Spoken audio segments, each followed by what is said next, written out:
Friends, आप लोग कैसे हैं? उम्मीद करता हूं आप लोग अच्छे होंगे। आपकी पढ़ाई भी बहुत अच्छी चल रही होगी। तो फ्रेंड्स, मैं आप सभी के लिए सोशियोलॉजी की क्लास यानी कि समाजशास्त्र विषय लेकर आता हूं। आज का जो टॉपिक मैं आप सभी के लिए लेकर आया हूं वो काफ़ी इम्पोर्टेंट टॉपिक है। ये देखिए, टॉपिक आप लोग नोट करके रखिएगा, ध्यान में रखिएगा। जनसंख्या, पर्यावरण, नगरीकरण, समाज एवं आधुनिकीकरण। ठीक है, तो इस टॉपिक से है। आप सभी में जो भी प्रतियोगी छात्र छात्राएँ हैं, UGC NET, JRF, assistant professor, PGT, GIC, GDC यानी government degree college, KBS, NBS यानी कि किसी भी ऐसे परीक्षा की तैयारी कर रहे हैं जिसमें समाजशास्त्र विषय यानी सोशियोलॉजी से प्रश्न पूछे जाते हैं, तो उस हर एक एग्जाम के लिए काफ़ी इंपॉर्टेंट है ये प्रश्न उत्तर। और आप सभी के लिए खुशखबरी है, आप सभी को सूचना मिली गई होगी। मैंने आप सभी के लिए एक क्लास डाल दिया है, ये सूचना डाल दिया है। वीडियो आप लोग देख लीजिएगा अपने चैनल पर।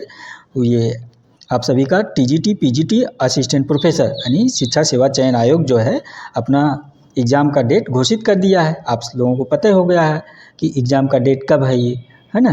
तो एग्ज़ाम का आपका डेट जानकारी के लिए आप नोट कर लीजिएगा। ये आपका जो असिस्टेंट प्रोफेसर का है वो आपका 9 और 10 फरवरी को है। असिस्टेंट प्रोफेसर का एग्ज़ाम 9 और 10 फरवरी को है। और जो टीजीटी का आपका एग्ज़ाम है वो टीजीटी का जो आपका एग्ज़ाम है, नोट करके रखिएगा। टीजीटी का एग्ज़ाम ये 4 और 5 अप्रैल को है। ठीक है। और आपका जो पीजीटी का एग्ज़ाम है, आप लोग नोट करके रखिएगा। पीजीटी का एग्ज़ाम, पीजीटी ये कब है? ये पीजीटी का एग्ज़ाम आपको 11 और 12 अप्रैल को है। 11 और 12 अप्रैल को है। वैसे आप सभी को इसका डेट पता हो गया होगा क्योंकि मैंने आप लोगों के लिए एक वीडियो बना के डाल दिया है। आप लोग देख लीजिएगा, पूरी जो है डिटेल है उस पर। और बीएड के बारे में भी एक सूचना आप लोगों को उसमें डाल रखा है कि बीएड आपका जो अगला सेशन आएगा यानी कि 2026-27 से, उस सेशन में बीएड आपका 1 वर्षीय हो जाएगा। अभी आप 2 साल के लिए बीएड करते थे, 1 साल के लिए, उसमें पूरी डिटेल है सूचना, तो आप देख लीजिएगा। तो फ्रेंड्स, आप सब मुझे पहचान गए होंगे। मैं पुजारी यार आप सभी का एक बार पुनः अपने यूट्यूब चैनल में स्वागत करता हूं। और मैं आप सभी के लिए सोशियोलॉजी की क्लास लेकर आता हूं। आप लोग देखिएगा, ये मैंने डाल रखा है। इस क्लास किस लिए? समाजशास्त्र विषय सभी प्रतियोगी परीक्षाओं हेतु महत्वपूर्ण प्रश्न उत्तरों की एक श्रृंखला है। तो मैं सभी के लिए ये प्रश्न उत्तर है, आप लोग ध्यान दीजिएगा। आइए, ज़्यादा समय ना लेते हुए, आप सभी का समय बहुत कीमती है क्योंकि आप सभी के पास समय बहुत कम है इस समय। आप सभी का एग्ज़ाम का डेट आ गया है, तो आप लोग जी जान से पढ़ाई में लग जाइए। अगर आप लोग थोड़ा सा लापरवाही करेंगे तो फिर आपका पॉजिटिव रिजल्ट मिल पाना बहुत मुश्किल हो जाएगा। तो आप लोग पढ़ाई करते रहिए, प्रैक्टिस सेट वगैरह सॉल्व करते रहिए। और मैं आप सभी के लिए सोशियोलॉजी की क्लास लेकर आता हूँ। आप सभी लोग जो देख रहे हैं, जान ही रहे हैं। और कॉपी और पेन लेके बैठ जाइए ताकि क्लास के में जो इम्पोर्टेंट चीज़ें हों उसको नोट करते जाइए। और क्लास शुरू करने से पहले आप लोग क्लास को शेयर कर दीजिए, लाइक कर दीजिए और क्लास के अंत में कमेंट करके अपनी प्रतिक्रिया जरूर दिया करिए। आइए देखते हैं आप सभी के लिए आज प्रश्न उत्तर नंबर 1 क्या है। क्योंकि आज करंट से जो समाजशास्त्र विषय में करंट से रिलेटेड प्रश्न पूछे जाते हैं वो है, आप लोग देखिए। आज इम्पॉर्टेंट क्लास है, इसको मिस ना कीजिए, जरूर देखिए। आइए देखते हैं प्रश्न उत्तर नंबर 1 आप सभी का क्या कह रहा है। ये प्रश्न उत्तर नंबर 1, ठीक है, ध्यान दीजिएगा। आप लोग खुद ही जान जाएंगे कि करंट का प्रश्न देखते ही कह रहा है कि वायुमंडल में मौजूद गैसों के संदर्भ में निम्नलिखित कथनों पर विचार कीजिए। प्रश्न 1 क्या कह रहा है कि वायुमंडल में मौजूद गैसों के संदर्भ में निम्नलिखित कथनों पर विचार कीजिए। ठीक है, तो आपका 1 नंबर क्या कह रहा है? ये 1 नंबर कि कार्बन डाइऑक्साइड बाहर जाने वाले स्थलीय विकिरण के लिए अपारदर्शी है। और 2 नंबर कह रहा है आपका वायुमंडल में जल वाष्प ऊंचाई के साथ घटती जाती है। तो इसमें कह रहा है कि उपयुक्त कथनों में से कौन सा कथन सत्य है। मतलब ये जो 1 नंबर 2 नंबर दे रखा है, ये इसमें से कौन सा कथन सत्य है? ऑप्शन ए कह रहा है, ऑप्शन ए देखिए, केवल 1 सत्य है। ऑप्शन बी कह रहा है केवल 2 सत्य है। ऑप्शन सी कह रहा है 1 और 2 दोनों सत्य है। ऑप्शन डी कह रहा है ना तो 1 और ना तो 2 सत्य है। तो इसका आंसर क्या हो जाएगा, ये सब आप लोग बताइएगा। क्योंकि ये देखिए प्रश्न आप ध्यान से देखेंगे खुद समझ जाएंगे कि वायुमंडल में मौजूद गैसों के संदर्भ में निम्नलिखित कथनों पर विचार कीजिए। तो 1 नंबर कह रहा कार्बन डाइऑक्साइड बाहर जाने वाले स्थलीय विकिरण के लिए अपारदर्शी है, और 2 नंबर कह रहा कि वायुमंडल में जलवाष्प ऊंचाई के साथ घटती जाती है। ठीक है, तो इस अनुसार आंसर क्या हो जाएगा, तो इसका आंसर आप सभी लोगों को जानकारी हो गई होगी, कुछ फ्रेंड्स आंसर दे भी चुके होंगे। इसका आंसर आपका ऑप्शन सी हो जाएगा। ये देखिए ऑप्शन सी हो जाएगा। ऑप्शन सी क्या है आप लोगों का, ये 1 और 2 दोनों सही है। ठीक है, यानी कि आपका 1 नंबर ये और 2 दोनों सही है। तो आइए देखते हैं अगला प्रश्न आपका क्या है। ये प्रश्न नंबर 2 क्या कह रहा है आपका, ध्यान दीजिएगा। ये प्रश्न उत्तर नंबर 2 कह रहा है निम्नलिखित में से कौन सा सही नहीं सुमेलित है, पहचान कर विकल्प चुने। ये प्रश्न नंबर 2 कह रहा है कि निम्नलिखित में से कौन सा सही नहीं सुमेलित है, पहचान कर विकल्प चुने, यानी कि सही विकल्प चुने। ये कह रहा पहचान कर जो सही नहीं सुमेलित हो। तो ऑप्शन ए कह रहा बकरवाल, ये पश्चिम बंगाल में बता रहा। ऑप्शन ए बकरवाल पश्चिम बंगाल में कह रहा है। और ऑप्शन बी कह रहा है भरवाड़, ये ऑप्शन बी कह रहा भरवाड़ गुजरात में बता रहा है। ऑप्शन सी कह रहा है गद्दी हिमाचल प्रदेश में बता रहा। ऑप्शन डी कह रहा है गरेरिया हरियाणा में बता रहा है। ठीक है, तो ये प्रश्न कह रहा है निम्नलिखित में से कौन सा सही नहीं सुमेलित है, पहचान कर सही विकल्प चुने। तो इसमें से कौन सा सही नहीं सुमेलित है आप लोग बताइए। तो काफ़ी फ्रेंड्स को ये आंसर पता हो गया होगा, क्योंकि ये ऑप्शन ए जो करंट में पत्रिका वगैरह पढ़ रहे होंगे उन सबको ये आंसर पता हो गया होगा। ठीक है, तो ऑप्शन ए इसका सही आंसर होगा बकरवाल। ये बकरवाल जो आपका ये पश्चिम बंगाल में थोड़ी ना है, ये आपका ये ऑप्शन है बकरवाल पश्चिम बंगाल में नहीं है। फिर ये कहाँ है आप लोगों को जानकारी इसकी भी होना चाहिए। ये बकरवाल आपका जम्मू कश्मीर में पड़ता है। ठीक है, तो इस हिसाब से ऑप्शन ए बकरवाल जम्मू कश्मीर में पड़ता है, यहाँ पश्चिम बंगाल दे रखा, तो इसलिए आपका ऑप्शन ए हो जाएगा। ठीक है, आइए अगला प्रश्न देखते हैं। क्या प्रश्न नंबर ये 3 नंबर प्रश्न क्या कह रहा है। ये प्रश्न नंबर 3 कह रहा है कि जनगणना 2011 के अनुसार भारत में महिला साक्षरता दर है। ये प्रश्न 3 नोट करके रखिएगा कि जनगणना 2011 के अनुसार, अभी 2011 के बाद जनगणना तो हुआ नहीं, इसलिए 2011 आप लोगों को याद करके रखना है, क्योंकि 2024 में होने वाला था तो इधर हुआ नहीं, तो इसलिए आप लोगों को 2011 की जनगणना ही याद करके रखना है। आप लोग ध्यान दीजिएगा। तो जनगणना 2011 के अनुसार भारत में महिला साक्षरता दर क्या है, यानी कि कह रहा। तो ऑप्शन ए कह रहा है 74.04%। ऑप्शन बी कह रहा है 65.46%। ऑप्शन सी कह रहा है 69.46%, यानी 69.46%। और ऑप्शन डी कह रहा है 78.42%, यानी कि 78.42%। तो प्रश्न नंबर 3 का आंसर क्या हो जाएगा। इसका तो आंसर आप सभी को पता होगा, मुझे पता है। इसका आंसर ऑप्शन बी हो जाएगा, क्योंकि आप ये 2011 के अनुसार जनगणना आप लोग इतनी बार पढ़ चुके होंगे कि आप सभी को ये आंसर गलत हो ही नहीं सकता, मुझे जहाँ तक उम्मीद है। ठीक है, तो 65.46% भारत में महिला साक्षरता दर है। ठीक है, अगला प्रश्न देखते हैं क्या है। प्रश्न नंबर 4 क्या कह रहा है आप सभी के लिए, ध्यान दीजिएगा। ये प्रश्न उत्तर नंबर 4 ये कह रहा है निम्नलिखित में से कौन सा कथन सत्य नहीं है। प्रश्न 4 क्या कह रहा है कि निम्नलिखित में से कौन सा कथन सत्य नहीं है, यानी कि 3 सही होगा, कोई एक गलत होगा इसमें से। आप लोग ध्यान दीजिएगा।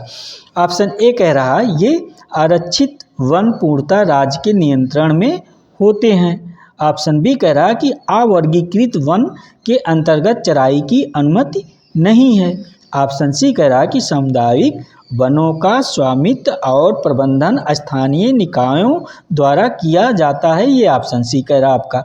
ऑप्शन डी क्या कह रहा है संरक्षित वन के तहत चराई और वन उपज एकत्र करने की अनुमति है। तो इसमें से कौन सा कथन असत्य है, यानी कि गलत है, सत्य नहीं है, आप लोग बताइएगा। प्रश्न उत्तर नंबर 4 का आंसर, तो ये आपका आंसर बी हो जाएगा। इसका आप लोग ध्यान दीजिए कौन सा आंसर है, आंसर बी हो जाएगा। बी क्या कह रहा कि अवर्गीकृत वन के अंतर्गत चराई की अनुमति नहीं है, यानी कि ये आपका जो है नहीं, बाकी आपका ये ए सी डी ये सत्य है। ठीक है, आइए देखते हैं अगला प्रश्न आपका क्या है। ये प्रश्न नंबर 5 क्या कह रहा है, ध्यान दीजिएगा आप लोग।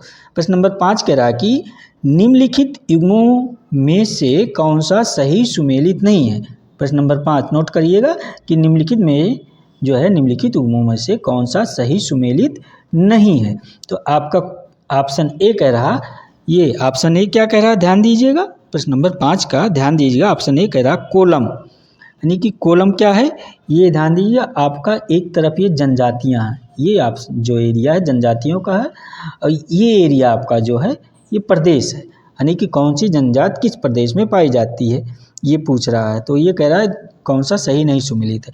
तो कोलम जनजाति क्या कह रहा है आंध्र प्रदेश में, और आपका बिरजिया जनजाति कह रहा है बिहार में, आपका पाढ़ड़, ये पाढ़ड़ जनजाति ऑप्शन सी पाढ़ड़ जनजाति गुजरात में बता रहा पाई जाती है। ऑप्शन डी कह रहा है आपका कादर जनजाति कर्नाटक में पाई जाती है ना। तो निम्नलिखित विकल्पों में से कौन सा सही नहीं सुमेलित है, तो आप लोग बताइए इसका आंसर। तो काफ़ी लोगों को इसका आंसर पता हो गया होगा। ये आपका जो है ऑप्शन,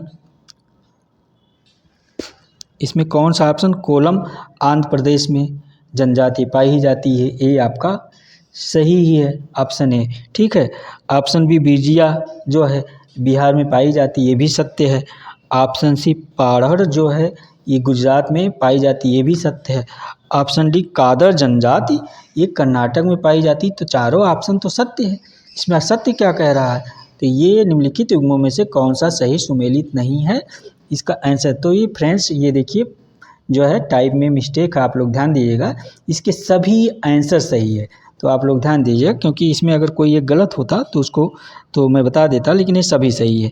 ठीक है, ये आप लोग इसको एक बार और पता कर लिया, लेकिन ये सभी ऑप्शन सही है। ठीक है, आइए देखते हैं प्रश्न नंबर 6 आपका क्या कह रहा है। प्रश्न उत्तर नंबर 6 ये कह रहा है कि भारत में बाघ राज्य के नाम से किस प्रदेश को जाना जाता है। प्रश्न नंबर 6 आपका क्या कह रहा है, ये प्रश्न नंबर 6 है, नोट करिए कि भारत में बाघ राज्य के नाम से, ये बाघ राज्य के नाम से किस प्रदेश को जाना जाता है। ठीक है, बाघ राज्य के नाम से किस प्रदेश को जाना जाता है। तो option A Karnataka Pradesh, option B Madhya Pradesh, option C Uttarakhand Pradesh, option D Maharashtra Pradesh. तो इसका आंसर आप सभी को पता होना चाहिए, ऑप्शन बी हो जाएगा, जो मध्य प्रदेश राज्य आपका है, इसको जो है बाघ राज्य के नाम से जाना जाता है। ठीक है, आइए देखते हैं अगला प्रश्न क्या आपका है। प्रश्न नंबर 7 क्या कह रहा है आपका, ये प्रश्न उत्तर नंबर 7, ये थोड़ा सा ऊपर कर दें तो आएगा क्या है। प्रश्न नंबर 7 आ तो जाना चाहिए वैसे। ठीक है, देखते हैं क्या कह रहा है। स्वामित्व योजना के संदर्भ में निम्नलिखित कथनों पर विचार कीजिए। थोड़ा सा छोटा कर दें फ्रेंड, अब देखिए आपका आ जाएगा, नहीं तो पढ़ने में नहीं आ रहा था। ठीक है, ये प्रश्न कह रहा है, प्रश्न नंबर 7 आप नोट करके रखिए क्या कह रहा है। कह रहा है स्वामित्व योजना के संदर्भ में निम्नलिखित कथनों पर विचार कीजिए। स्वामित्व योजना के संदर्भ में 1 नंबर आपका कह रहा है कि यह सन 2022 में प्रारंभ की गई केंद्रीय क्षेत्रीय योजना, यानी कि क्षेत्र योजना केंद्र की। और 2 नंबर कह रहा है कि इस योजना का, ये 2 नंबर, इस योजना का उद्देश्य ग्रामीण क्षेत्रों में घर के मालिकों को अधिकारों का रिकॉर्ड प्रदान करना, संपत्ति कार्ड जारी करना, अधिकारों का रिकॉर्ड प्रदान करके संपत्ति कार्ड जारी करना है। 1 नंबर कह रहा है स्वामित्व योजना के तहत कह रहा है। तो दिए गए कूट से सही उत्तर का चयन करना है आपका। तो ऑप्शन ए कह रहा है केवल 1 सही है, ऑप्शन बी कह रहा है केवल 2 सही है, ऑप्शन सी कह रहा है केवल 1 और 2 दोनों सही है, ऑप्शन डी कह रहा है ना तो 1 सही है और ना तो 2 सही है, ऑप्शन डी कह रहा है। तो इसमें से क्या सही हो जाएगा आप लोग बताइएगा। तो इसका आंसर भी ऑप्शन बी हो जाएगा सही, आप लोग नोट कर लीजिएगा। ऑप्शन बी क्या कह रहा है, ये देखिए केवल 2 सही है। ठीक है, यानी कि इसमें ये जो केवल 2 नंबर आपका ये सही है। स्वामित्व योजना के संदर्भ में जो है इसी कथन पे विचार करिए सही। इस योजना का उद्देश्य ग्रामीण क्षेत्रों में घर के मालिकों को अधिकारों का रिकॉर्ड करके प्रदान करना है। क्या प्रदान करना है, संपत्ति कार्ड जारी करना है। ठीक है, तो ये प्रश्न नंबर 7 आपका कंप्लीट हुआ। आइए देखते हैं अगला प्रश्न क्या कह रहा है आपका। ठीक है, प्रश्न नंबर अगला थोड़ा सा बड़ा कर, अब सही है फ्रेंड्स, आप लोगों को दिखना चाहिए बस, और क्या। ये प्रश्न नंबर 8 कह रहा है आपका कि भारत को किस वर्ष तक ऊर्जा स्वतंत्र बनाने में सक्षम बनाने के लिए हरित हाइड्रोजन नीति पेश की गई। भारत को किस वर्ष, ये किस वर्ष तक ऊर्जा जो है स्वतंत्र बनाने में सक्षम बनाने के लिए हरित हाइड्रोजन नीति पेश की गई? तो ऑप्शन ए कह रहा है 2026, ऑप्शन ए कह रहा है सन 2026, ऑप्शन बी कह रहा है 2047, ऑप्शन सी कह रहा है 2050, ऑप्शन डी कह रहा है 2100, सन 2100 में। तो प्रश्न नंबर 8 का आंसर दीजिए, क्या सही हो जाएगा आप लोग? तो इसका आंसर आपका सन 2047 हो जाएगा। ऑप्शन बी ये सही आंसर क्या है? ऑप्शन बी सन 2047 तक जो है ये लक्ष्य रखा गया। क्या कि भारत को वर्ष जो है 2047 तक ऊर्जा स्वतंत्र बनाने में, ऊर्जा के स्वतंत्र रूप से सक्षम बनाने के लिए हरित हाइड्रोजन नीति पेश किया गया है। कब तक? 2047 तक। अगला प्रश्न देखिए क्या आपका, ये देखते हैं अगला प्रश्न क्या कह रहा है। ये प्रश्न नंबर 9, ये 9 नंबर प्रश्न कह रहा है कि राज्यसभा की लोकसभा के समान शक्तियां किस क्षेत्र में प्राप्त है? ये प्रश्न नंबर 9 कह रहा है कि राज्यसभा की लोकसभा के समान शक्तियां किस क्षेत्र में प्राप्त है? राज्यसभा को यानी कि लोकसभा के क्षेत्र समान जो है शक्तियां किस क्षेत्र में प्राप्त है? तो ऑप्शन ए कह रहा है नई अखिल भारतीय सेवाएं गठित करने के विषय में, ये ऑप्शन ए कह रहा है आपका। ऑप्शन बी कह रहा है संविधान में संशोधन करने के विषय में, ऑप्शन सी कह रहा है सरकार को हटाने के विषय में, ऑप्शन डी कह रहा है कटौती प्रस्ताव प्रस्तुत करने के विषय में। ये प्रश्न नंबर 9 है। तो इसका आंसर क्या हो जाएगा आप लोग बताइएगा। तो इसका आंसर देखिए ऑप्शन बी हो जाएगा। ठीक है, नोट करके रखिएगा, ऑप्शन बी हो जाएगा। जो आपका राज्यसभा की लोकसभा के समान जो शक्तियाँ प्राप्त है तो कौन से क्षेत्र में? तो संविधान में संशोधन करने के विषय के क्षेत्र में बराबर प्राप्त है। अगला प्रश्न देखिए क्या है आपका। ये काफ़ी इम्पोर्टेंट, आज की क्लास काफ़ी इम्पोर्टेंट है। आप लोग इस क्लास को मिस ना करिए, ज़रूर देखिएगा।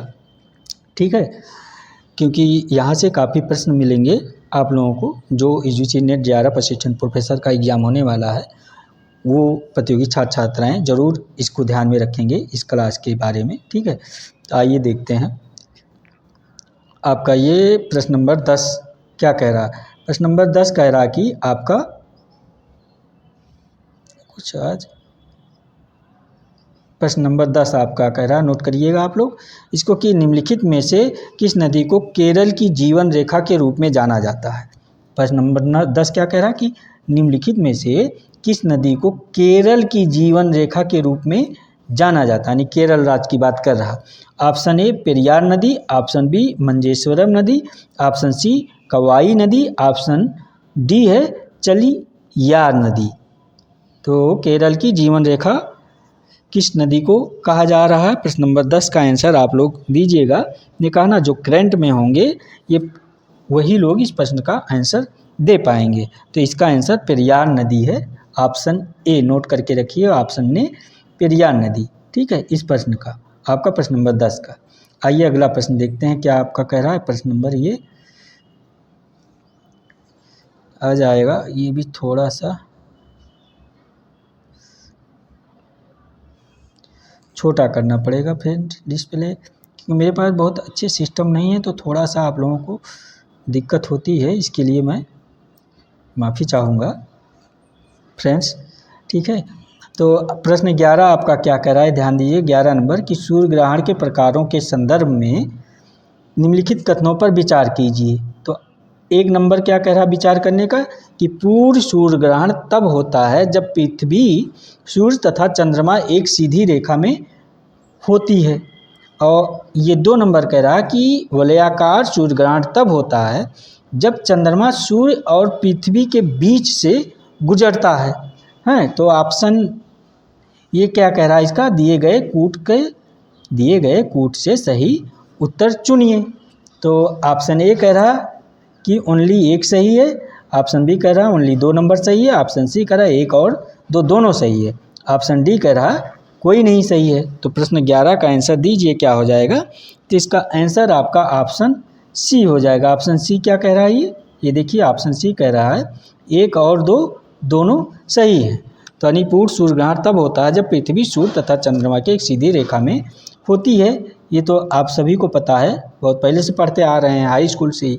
और ये 2 वाला शायद आप कंफ्यूज में रहे होंगे, वलयाकार सूर्य ग्रहण तब होता है जब चंद्रमा और सूर्य पृथ्वी के बीच में से गुजरता है। तो इस प्रकार आंसर इसका ऑप्शन सी हो जाए, 1 और 2 दोनों सही है। अगला प्रश्न देखते हैं क्या आप सभी के लिए प्रश्न नंबर 12 क्या कह रहा है, ये ध्यान दीजिएगा। 12 नंबर प्रश्न क्या कह रहा है आपका, निम्नलिखित में से प्रतिवर्ष किस दिन को अंतर्राष्ट्रीय लोकतंत्र दिवस के रूप में मनाया जाता है।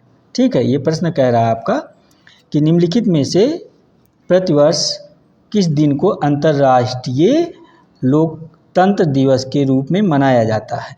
तो आपका ऑप्शन है 25 सितंबर यानी 25 सितंबर, ऑप्शन बी कह रहा 9 सितंबर, ऑप्शन सी कह रहा 15 सितंबर, ऑप्शन डी कह रहा 18 सितंबर। तो प्रतिवर्ष अंतर्राष्ट्रीय लोकतंत्र दिवस कब मनाया जाता है, ये प्रश्न नंबर 12 का आंसर आप सब दीजिएगा। तो इसका ऑप्शन सी सही हो जाएगा।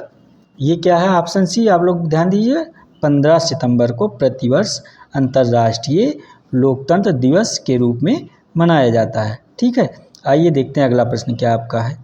ये प्रश्न नंबर 13 क्या कह रहा है, प्रश्न उत्तर नंबर 13 ये कह रहा है अभी हाल ही चर्चा में रहा, क्या अभी हाल ही में जो चर्चा में रहा प्रधानमंत्री अन्नदाता आय संरक्षण अभियान यानी पीएम आशा जिसको कहा जाता का मुख्य उद्देश्य क्या है।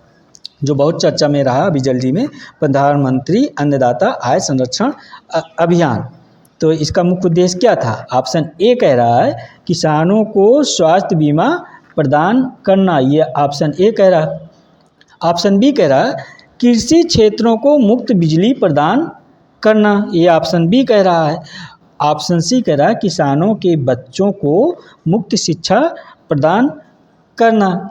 ऑप्शन डी आपका कह रहा है किसानों को उन्नति, क्या कह रहा है, किसानों को उनकी उपज का लाभकारी मूल्य सुनिश्चित करना। प्रश्न नंबर 13, तो इसका आंसर मेरे ख्याल से डी हो जाना चाहिए। ऑप्शन ए कह रहा है किसानों को स्वास्थ्य बीमा प्रदान करना, बी कह रहा है कृषि क्षेत्रों का मुफ्त बिजली प्रदान करना, सी कह रहा है किसानों के बच्चों को मुफ्त शिक्षा प्रदान करना, ऑप्शन डी कह रहा है किसानों को उनकी उपज का लाभकारी मूल्य सुनिश्चित करना। किसके तहत, प्रधानमंत्री अन्नदाता आय संरक्षण अभियान। तो इसका ऑप्शन आपका प्रश्न नंबर 13 का डी हो जाएगा। आप लोग नोट करके रखिएगा, जो है डी सही आंसर है। डी क्या कह रहा है आप लोग देख ही रहे हैं, किसानों को क्या कह रहा है डी, किसानों को उनकी उपज का लाभकारी मूल्य सुनिश्चित करना यानी कि मूल्य निर्धारण की बात कर रहा है। ठीक है, ये प्रधानमंत्री अन्नदाता आय संरक्षण अभियान के तहत। आइए अगला प्रश्न क्या है आप देखते हैं। आपका प्रश्न नंबर 14 क्या कह रहा है। ये 14 नंबर प्रश्न आपका कह रहा है कि अभी जल्द ही बहुत अधिक चर्चा में रहा ऑपरेशन कवच। क्या, प्रश्न नंबर 14 कह रहा है कि अभी जल्द ही बहुत अधिक चर्चा में रहा ऑपरेशन कवच। ये ऑपरेशन कवच क्या है, ये 5.0 का मुख्य उद्देश्य क्या था। ठीक है, अभी जल्द ही बहुत अधिक चर्चा में रहा ऑपरेशन कवच जो है इसका नाम है इसका नाम है 5.0 नोट करके रखिएगा। मुख्य उद्देश्य क्या है, तो अपराधियों का पकड़ना। ऑप्शन ए कह रहा है अपराधियों को पकड़ना, ऑप्शन बी कह रहा मादक पदार्थों की तस्करी के खिलाफ कार्रवाई, ऑप्शन सी कह रहा समाज में जागरूकता फैलाना, ऑप्शन डी कह रहा सार्वजनिक कार्यक्रमों का आयोजन। ठीक है, तो प्रश्न नंबर 14 का क्या आंसर हो जाएगा, तो इसका आंसर है ऑप्शन बी हो जाएगा। आप लोग ध्यान दीजिएगा, ये मादक पदार्थों की जो मादक पदार्थ हैं जो इनकी तस्करी किया जा रहा है तो इसके खिलाफ कार्रवाई करना इसका मुख्य उद्देश्य था। ऑपरेशन कवच जो है 5.0 यानी 50 का मुख्य उद्देश्य यही था, नोट करके रखिएगा। आइए अगला प्रश्न देखते हैं। ये सब करंट के प्रश्न हैं, आप लोग ध्यान दीजिएगा, सोशियोलॉजी से संबंधित प्रश्न हैं सारे। जो है आप लोग जो लेटेस्ट एग्ज़ाम देने वाले प्रतियोगी छात्र छात्राएँ हैं इस क्लास को मिस ना करें, ज़रूर देखें, क्योंकि यहाँ से आपको परीक्षा में काफ़ी सहयोग प्राप्त हो सकता है। ठीक है, तो प्रश्न नंबर 15 क्या कह रहा है आप ध्यान दीजिए। आइए प्रश्न नंबर 15 ये कह रहा अभी उत्तर प्रदेश के किस जिले में सैनिक स्कूल का उद्घाटन किया गया है। आपके यूपी की बात कर रहा है, उत्तर प्रदेश के किस जिले में सैनिक स्कूल का उद्घाटन किया गया है जल्दी में। ऑप्शन ए कह रहा Varanasi, option B Gorakhpur, option C Lucknow, option D Kanpur. तो इसका आंसर गलत नहीं होना चाहिए आप सभी का, तो इसका आंसर है आपका ऑप्शन बी गोरखपुर में जो है ये किया गया है। क्या किया गया है आपका, सैनिक स्कूल का उद्घाटन गोरखपुर में किया गया। आइए देखते हैं अगला प्रश्न आप सभी का क्या है। प्रश्न उत्तर नंबर 16 क्या कह रहा है आप लोग ध्यान दीजिएगा। प्रश्न उत्तर नंबर 16 ये कह रहा है कि निम्नलिखित में से किस प्रदूषक, क्या कह रहा है आपका, निम्नलिखित में से किस प्रदूषक के कारण ये क्या है, ब्लू बेबी सिंड्रोम होता है। किस प्रदूषण के कारण ब्लू बेबी सिंड्रोम होता है? तो आपका ऑप्शन कह रहा है आयोडीन 131 यानी कि आयोडीन 131 के कारण जो है बेबी सिंड्रोम जो है ब्लू बेबी सिंड्रोम होता है। ऑप्शन बी करा सीसा के कारण, ऑप्शन सी पारा के कारण, ऑप्शन डी करा नाइट्रोजन के कारण। तो इसका कारण क्या है तो आप लोग बताइएगा। तो ये ऑप्शन डी इसका सही आंसर हो जाएगा। नाइट्रोजन के कारण जो है आपका ये क्या जो नाइट्रोजन के कारण है जो प्रदूषण है ब्लू बेबी सिंड्रोम होता है।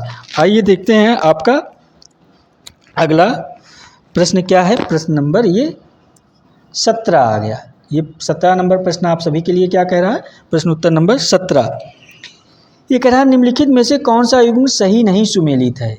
कौन सा युग्म सही नहीं सुमेलित है? ध्यान दीजिएगा, सही उत्तर चुनिए कह रहा है। जो सही नहीं सुमेलित है उसका आंसर दीजिए कह रहा। ठीक है, तो ऑप्शन ए कह रहा कालीबंगा, ऑप्शन ए कह रहा कालीबंगा राजस्थान में है, ऑप्शन बी कह रहा बनवाली हरियाणा में है, ऑप्शन सी कह रहा रंगपुर गुजरात में है, ऑप्शन डी कह रहा राखीगढ़ी पंजाब में है। तो इसमें जो है कौन सा आंसर हो जाएगा आपका? देखिए कालीबंगा राजस्थान कह रहा, बनवाली हरियाणा कह रहा, रंगपुर गुजरात कह रहा, राखीगढ़ी पंजाब कह रहा। तो इसमें भी तो चारों ऑप्शन सही है, तो गलत कौन सा है? तो ये आप लोग ध्यान दीजिएगा फ्रेंड, इसमें भी आपका चारों आंसर सही, ए बी सी डी। ठीक है, तो चारों सही है, इसमें सभी सही सुमेलित हैं। इसमें जो है आप कह सकते हैं कि उपरोक्त सभी सही सुमेलित है। ठीक है, उपरोक्त सभी, ये चाहे मिसप्रिंट ही हुआ हो इसमें कि इसके जगह राखीगढ़ी के जगह पंजाब के जगह कुछ और दे दिया होता आपका कि कोई और स्टेट दे दिया होता, लेकिन नहीं दिया। तो ठीक है, तो ये सभी सही है। ठीक है, आप लोग ध्यान दीजिएगा। आइए देखते हैं अगला प्रश्न आपका क्या है। प्रश्न नंबर 18, प्रश्न उत्तर नंबर 18 आपका क्या कह रहा है ये भी ध्यान दीजिएगा। निम्नलिखित में से किस वर्ष फतेहपुर सीकरी को यूनेस्को की विश्व विरासत स्थल सूची में शामिल किया गया? प्रश्न नंबर 18 क्या कह रहा है कि किस वर्ष फतेहपुर सीकरी को यूनेस्को की विश्व विरासत स्थल सूची में शामिल किया गया? तो आपका ऑप्शन ए कह रहा है 1993, ऑप्शन बी कह रहा है 1996, ऑप्शन सी कह रहा है 1983, ऑप्शन डी कह रहा है 1986 में। तो ये आप नोट करके रखिएगा, आपका ऑप्शन डी हो जाएगा। सन 1986 में जो है इसको शामिल किया गया था। ठीक है, यूनेस्को की विश्व विरासत स्थल सूची में फतेहपुर सीकरी को सन 1986 में ही शामिल कर लिया गया था। ठीक है, अगला प्रश्न देखते हैं आपका क्या है। आइए, ये प्रश्न नंबर 19 आ गया आपका। ये कह रहा है 19 नंबर प्रश्न, महात्मा गांधी समुद्री राष्ट्रीय उद्यान जो है स्थित है? तो आए ऑप्शन ए गुजरात में, ऑप्शन बी अंडमान एवं निकोबार द्वीप समूह में, ऑप्शन सी तेलंगाना में, ऑप्शन डी आंध्र प्रदेश में। ये देखिए सभी स्टेट हैं। ठीक है, तो कहाँ है महात्मा गांधी समुद्री राष्ट्रीय उद्यान स्थित है? तो ये अंडमान और निकोबार द्वीप समूह ही होगा इसका आंसर। आप लोग समुद्री की बात कर रहा, आप लोग देखिए रहे चारों ओर से अंडमान निकोबार समुद्र से घिरा हुआ है। तो ठीक है, आप लोग इसी तरह ध्यान रखिएगा। तो ये आपका महात्मा गांधी समुद्री राष्ट्रीय उद्यान आपका अंडमान एवं निकोबार द्वीप समूह में है। ठीक है, अगला प्रश्न देखते हैं आपका क्या है। प्रश्न नंबर कह रहा है ये कह रहा है प्रश्न, आप ध्यान दीजिए कि ऑपरेशन ग्रीन योजना निम्नलिखित में से किस सब्जी से संबंधित नहीं है? ऑपरेशन ग्रीन योजना, ये क्या कह रहा है प्रश्न? ऑपरेशन ग्रीन योजना। ठीक है, निम्नलिखित में से किस सब्जी से संबंधित नहीं है? ये नहीं है, ध्यान दीजिए। ऑप्शन ए आलू, ऑप्शन बी पालक, ऑप्शन सी प्याज, ऑप्शन डी टमाटर। तो इसका आंसर क्या हो जाएगा? आप सभी को हो सकता पता हो इसका आंसर, ये नए टाइप का क्वेश्चन है मेरे लिए। तो ये ऑप्शन ग्रीन जो योजना है ऑप्शन बी हो जाएगा इसका आंसर, पालक। ठीक है, ऑप्शन बी पालक से संबंधित नहीं है, क्योंकि ये कह रहा है कि ना नहीं है। तो ऑपरेशन ग्रीन योजना आप लोग नोट करके रखिएगा, जो सब्जी से संबंधित नहीं है वो पालक से संबंधित नहीं है, बाकी आलू प्याज टमाटर से संबंधित है। ठीक है, आइए देखते हैं आपका अगला प्रश्न क्या हो जाएगा। प्रश्न नंबर 21, ये क्या कह रहा है? प्रश्न नंबर 21 आपका ध्यान दीजिएगा। ये कह रहा है कि हाल ही में 8वें अंतर्राष्ट्रीय धर्म सम्मेलन का आयोजन किस राज्य में किया गया? कौन सा आयोजन जो है अभी हाल ही में किया गया? ये प्रश्न 21 जो कह रहा है कि हाल ही यानी कि जल्दी में 8वां ध्यान दीजिएगा, अंतर्राष्ट्रीय धर्म धर्म धम्म सम्मेलन का आयोजन किस राज्य में, ये राज्य पूछ रहा है। ऑप्शन ए कह रहा महाराष्ट्र, ऑप्शन बी कह रहा गुजरात, ऑप्शन सी कह रहा उत्तर प्रदेश, ऑप्शन डी कह रहा राजस्थान। ये किस राज्य में शामिल किया गया है? प्रश्न नंबर 21, तो गुजरात राज्य में धर्म धम्म सम्मेलन का जो आयोजन अभी आपका किया गया है गुजरात राज्य में। गुजरात कौन सा ऑप्शन है? ऑप्शन बी ये सही आंसर हो जाएगा, आप लोग नोट करके रखिएगा।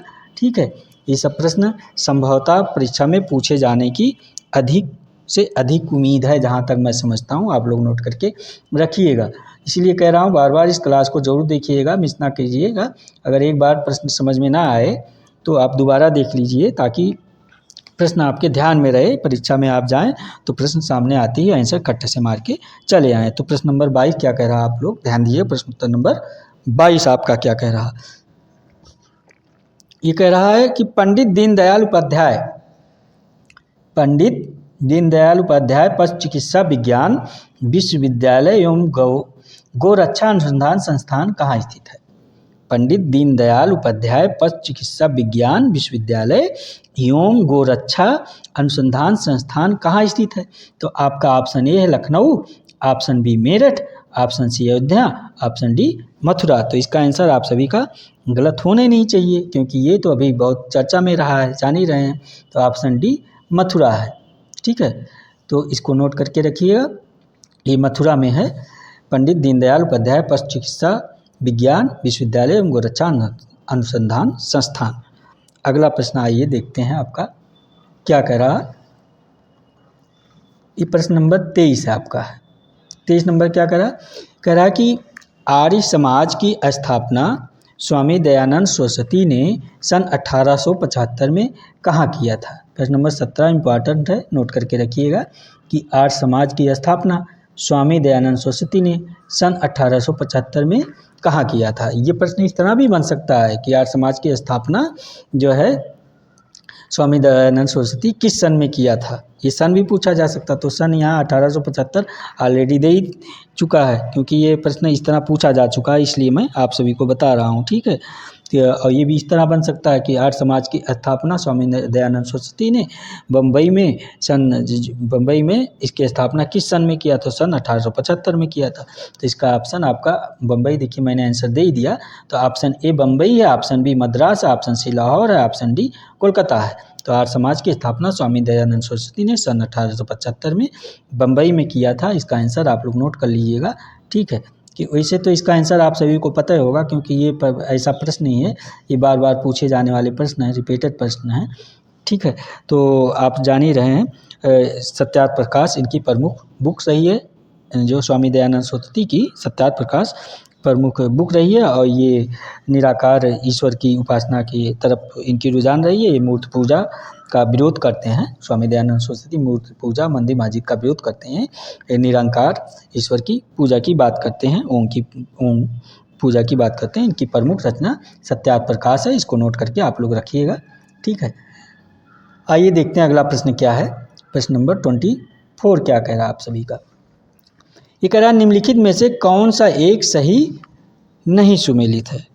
प्रश्न नंबर 24 कह रहा है कि निम्नलिखित में से कौन सा एक सही नहीं सुमेलित है, पहचान कर सही उत्तर दें। तो आपका ऑप्शन ए कह रहा आत्मीय जो है क्या कह रहा, आत्मीय सभा राजा राम मोहन राय बता रहा। ठीक है, ऑप्शन बी कह रहा है धर्म सभा राधाकांत देव, ऑप्शन सी कह रहा महिला भारत संघ एनी बेसेंट, ऑप्शन डी कह रहा Deccan education society BM Malabari. ठीक है, बता रहा है। तो इसमें इसका क्या कह रहा है कि निम्नलिखित में से कौन सा एक सही नहीं सुमेलित है ना, पहचान कर सही उत्तर दें। तो आत्मीय सभा जो आपका ये राजा राम मोहन राय का है, ये तो एकदम आपका सही ही है। धर्म सभा राधाकांत देव का है।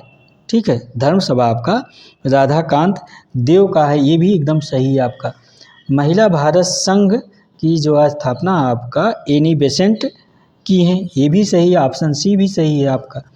और Deccan education society BM Malabari द्वारा किया गया है, ये भी तो सही है आपका। इसमें भी चारों सही है। कैसे आज सब दिया है कि कौन निम्नलिखित में से कौन सा एक सही नहीं सुमेलित है, और फिर जो है ये कहता सही नहीं सुमेलित है, और आपका जो है फिर सभी सही सुमेलित है। ये क्या बात है आज जो है। तो ये फ्रेंड्स आप लोग नोट करके रखिएगा, इसमें आपका जो है ये आपका चारों सही है, ये कन्फ्यूज मत होइएगा, गलत है, चारों सही है, ठीक है। आप लोग नोट करके इसको रखिएगा। ये प्रश्न गलत है, एक तरह से मिसप्रिंटिंग है, इसमें कुछ इसमें एक आध ऑप्शन चेंज होना चाहिए, ठीक है, लेकिन नहीं चेंज किया जा रहा, तो इसका मतलब ये मिसप्रिंट ही है। आइए अगला प्रश्न देखते हैं। टाइपिंग में जो है मिस्टेक है, कुल मिला के जब दिया जाता है टाइप करने को तो उसमें थोड़ा सा मिस्टेक हो गया है। आइए अगला प्रश्न देखते हैं। 25 नंबर प्रश्न आपका क्या कह रहा है। ये कह रहा है कि उत्तर प्रदेश की जनजातियों के संदर्भ में निम्नलिखित में से कौन सा कथन सही नहीं है। किसके संदर्भ में कह रहा, प्रश्न 25 नोट करके रखिए। कह रहा है उत्तर प्रदेश की जो जनजातियों हैं उनके संदर्भ में कह रहा है निम्नलिखित में से कौन सा कथन सही नहीं है, ठीक है। तो ऑप्शन ए ध्यान दीजिएगा, ऑप्शन ए कह रहा है माही गीर जनजाति का संबंध उत्तर प्रदेश के उत्तर पश्चिमी भाग से है। ये कह रहा आपका ऑप्शन ए, ठीक है। ऑप्शन बी कह रहा कर्मा खरवार जनजाति का पारंपरिक नृत्य है। ऑप्शन सी कह रहा ललितपुर जिले में जनजातियां नहीं पाई जाती हैं। ऑप्शन सी ये होगा क्योंकि ललितपुर जिले में जनजातियां तो पाई जाती हैं। ऑप्शन डी है थारू जनजाति में विधवा पुनर्विवाह की अनुमति है। तो इसका आंसर क्या हो जाएगा, मैंने कहा ना ऑप्शन सी ही इसका सही आंसर हो जाएगा, क्योंकि ललितपुर जिले में जनजाति पाई जाती है, ये गलत कह रहा। तो इसमें कह रहा ना कि कौन सा सही नहीं है, तो यही हो जाएगा आपका ऑप्शन सी। अगला जो है प्रश्न देखते हैं क्या आपका है। आइए प्रश्न नंबर 26 क्या कह रहा है आपका। कह रहा निम्नलिखित में से कौन सा युग्म सही नहीं सुमेलित है। प्रश्न नंबर 6 कह रहा है कि निम्नलिखित में से कौन सा युग्म सही नहीं सुमेलित है। ये नहीं इसमें भी कह रहा, लेकिन देखिए नहीं है कि नहीं जो है पहचान कर सही उत्तर चुनिए, क्योंकि दो प्रश्न ऐसा चला गया जिसमें नहीं कहा और लेकिन दोनों में सही था चारों ऑप्शन, ठीक है। आइए देखते हैं क्या है। फिलहाल आप लोगों की तैयारी होनी चाहिए, चाहे ये नहीं में हो या हाँ में हो, ठीक है। आंसर गलत नहीं होना चाहिए, बस इतना ध्यान दीजिएगा कि जो है आंसर गलत ना हो। और आप लोगों की एग्ज़ाम की तैयारी मैं बार बार कर रहा हूँ, अच्छे से लग जाइए, क्योंकि आपके पास समय बहुत कम है, ठीक है। पढ़ाई आपकी स्पीड बढ़ा दीजिए, आप लोग दिन रात एक कर दीजिए। आप लोगों का एग्ज़ाम का डेट आ गया, मैंने बता ही दिया, ठीक है। तो आपका ये कह रहा है कि कौन सा युग्म सही नहीं है, पहचान कर सही उत्तर दें। तो ऑप्शन ए कह रहा है राष्ट्रीय सरकला संस्थान। ये कह रहा है राष्ट्रीय सरकला संस्थान, ये कानपुर, ये तो सही लग रहा है। ऑप्शन बी का भारतीय दलहन अनुसंधान संस्थान लखनऊ, लखनऊ तो नहीं, भारतीय दलहन अनुसंधान तो आपका कानपुर में है, ठीक है। मैं अभी ये बता दे रहा हूँ, लेकिन देखता हूँ। ऑप्शन सी कह रहा भारतीय सब्जी अनुसंधान संस्थान वाराणसी में, ये भी सही लग रहा। ऑप्शन डी कह रहा भारतीय कालीन प्रौद्योगिकी संस्थान जो भदोही नगर यानी संत रविदास नगर में है, जो है ये भी सही है। तो इसका ऑप्शन आपका पता चल गया, ऑप्शन बी इसका होगा सही आंसर, ठीक है। ये ऑप्शन बी नोट करके रखिएगा, क्योंकि ये आपका जो कह रहा है कि भारतीय दलहन अनुसंधान संस्थान, ये आपका भारतीय दलहन अनुसंधान संस्थान लखनऊ में नहीं है, कानपुर में है, आप लोग नोट करके रखिएगा, ठीक है। तो इसका आंसर बी हो गया। आइए अगला प्रश्न देखते हैं क्या है। प्रश्न नंबर 27 कह रहा है कि बौद्ध स्थल श्रावस्ती किसके तट पर स्थित है। प्रश्न नंबर 27 कह रहा है आपकी ये जो बौद्ध स्थल है ये श्रावस्ती, ठीक है, श्रावस्ती जिला है, जानना है कि नहीं। बौद्ध स्थल श्रावस्ती जो है किसके तट पर स्थित है, यानी नदी, कोई पूछा नदी के तट पर। तो ऑप्शन ए कह रहा है राप्ती नदी, ऑप्शन बी कह रहा है गोमती नदी, ऑप्शन सी कह रहा है रिहंद नदी, ऑप्शन डी कह रहा है सरयू नदी, है ना। तो प्रश्न नंबर 27 का आंसर क्या हो जाएगा। तो ये जो है जो बौद्ध स्थल श्रावस्ती है ये आपका ये ऑप्शन ये है राप्ती नदी के तट पर ये स्थित। आप लोग नोट करके रखिए कौन सा नदी है, ये श्रावस्ती में राप्ती नदी है, ठीक है। ये बहुत छिछली नदी है, गहरी नदी बहुत नहीं है ये, जहाँ तक मैं जानता हूँ, पढ़ रखा हूँ इतना, जियोग्राफी में आपको मिलेगा आप अगर भूगोल पढ़ रहे होंगे। तो अगला प्रश्न देखते हैं। फिलहाल हम लोग यहाँ सोशियोलॉजी की बात कर रहे हैं, सोशियोलॉजी की पढ़ाई कर रहे हैं, ठीक है। तो ये देखते हैं आपका, अब वो कह रहे हैं कि भूगोल का आप सोचेंगे वो राप्ती वाला भूगोल का नहीं, वो धार्मिक स्थल धर्म से संबंधित है, वो सोशियोलॉजी का प्रश्न बन जा रहा है, ठीक है, इसलिए सोशियोलॉजी में आ गया वो। आप लोग इतना ध्यान दीजिएगा, कन्फ्यूज मत होइएगा, हाँ फ्रेंड्स। तो प्रश्न नंबर 28 क्या कह रहा है, ये देखते हैं। प्रश्न उत्तर नंबर 28 आपका क्या कह रहा है। ये कह रहा है निम्नलिखित में से कौन अवध क्षेत्र का लोक नृत्य नहीं है। कहाँ? अवध क्षेत्र का लोक नृत्य नहीं है कह रहा। तो ऑप्शन ए जोगनी, ये तो अवध क्षेत्र का है ही जहाँ तक उम्मीद है। ठीक है। ऑप्शन बी कलाबाजी, ऑप्शन सी ढैया, ऑप्शन डी दीवारी पे डंडा। ये दीवारी पे डंडा तो हमने सुना नहीं है, तो आपका ऑप्शन इसका डी हो जाएगा, दीवारी पे डंडा। देखिए बाकी ये कौन सा अवध क्षेत्र का नृत्य नहीं, बाकी ये आपका ऑप्शन ए जो है, ये ध्यान दीजिए, ऑप्शन ए जोगनी, ऑप्शन बी कलाबाजी, ऑप्शन सी ढैया, ये अवध क्षेत्र का नृत्य है। बाकी ऑप्शन डी जो आपका ये अवध क्षेत्र का नृत्य नहीं है, तो इसका आंसर ऑप्शन डी हो जाएगा। आप लोग नोट करके रखिएगा, इसका आंसर क्या है? Option D. ठीक है। अगला प्रश्न देखते हैं क्या आप सभी का, प्रश्न नंबर 29 क्या कह रहा है? क्या है प्रश्न नंबर 29 आपका क्या कह रहा है? ध्यान दीजिए, कह रहा है हाल ही में मनाया गया विश्व ओजोन दिवस 2024 का थीम क्या था? यानी कि अभी जो जल्द में मनाया गया है, क्या मनाया गया? विश्व ओजोन दिवस 2024, इसका थीम क्या था? ठीक है। तो आपका ऑप्शन ए कह रहा है मनुष्य के लिए हानिकारक ओजोन, ऑप्शन बी कह रहा है पृथ्वी पर जीवन की रक्षा के लिए वैश्विक सहयोग, ये पर्यावरण से संबंधित है। तो आपका जो है पर्यावरण टॉपिक जो है ये है सोशियोलॉजी में, यूजीसी नेट JRF प्रशिक्षण प्रोफेसर में। ठीक है। तो ऐसा मत सोचिएगा कि मेरे टॉपिक से बाहर है। आप लोग हमेशा जो है दिमाग और कान खोल के पढ़ाई करिएगा, हमेशा सिलेबस टू अकॉर्डिंग सिलेबस को ध्यान में रख के। तो ये जितने प्रश्न हैं, ऐसा नहीं है फ्रेंड्स, मैं सब सिलेबस टू अकॉर्डिंग लेके आता हूँ आपका। ठीक है। सिलेबस ध्यान में रख के, इधर उधर का प्रश्न नहीं रहता, इसलिए आप लोग ये गलतफहमी में मत रहिएगा कि ये हमारे सिलेबस से संबंधित नहीं। सारे प्रश्न सभी के सभी सिलेबस से संबंधित है, इसलिए मैं कहता हूँ ना बार बार, ये क्लास इंपॉर्टेंट है, आप जरूर देखिए, इसको मिस मत करिए इस क्लास को, वरना बाद में आपको पछताना पड़े एग्ज़ाम के बाद। तो ऑप्शन सी है शांत रहें और आगे बढ़ें। ठीक है। ऑप्शन डी कह रहा मॉन्ट्रियल प्रोटोकॉल जलवायु कार्रवाई को आगे बढ़ाना है, तो इसका आंसर तो आप सभी को मिल ही गया होगा। ठीक है। प्रश्न नंबर 29 को, क्योंकि मुझे तो दिख गया इसका आंसर मिल ही गया, तो आप लोगों को भी इसका आंसर मिल ही गया होगा। तो इसका आंसर ऑप्शन डी हो जाएगा आपका, मॉन्ट्रियल प्रोटोकॉल जलवायु कार्रवाई को आगे बढ़ाना, इसका थीम यही है। ठीक है। तो इसको नोट करके रखिएगा। ठीक है। आप लोग ये विश्व ओजोन दिवस 2024 का थीम यही है। आइए देखते हैं प्रश्न नंबर 30 आपका क्या कह रहा है। प्रश्न नंबर 30, ये 30 नंबर आपका प्रश्न कह रहा है, ध्यान दीजिएगा कि निम्नलिखित में से शांति निकेतन की स्थापना किस विद्वान द्वारा किया गया?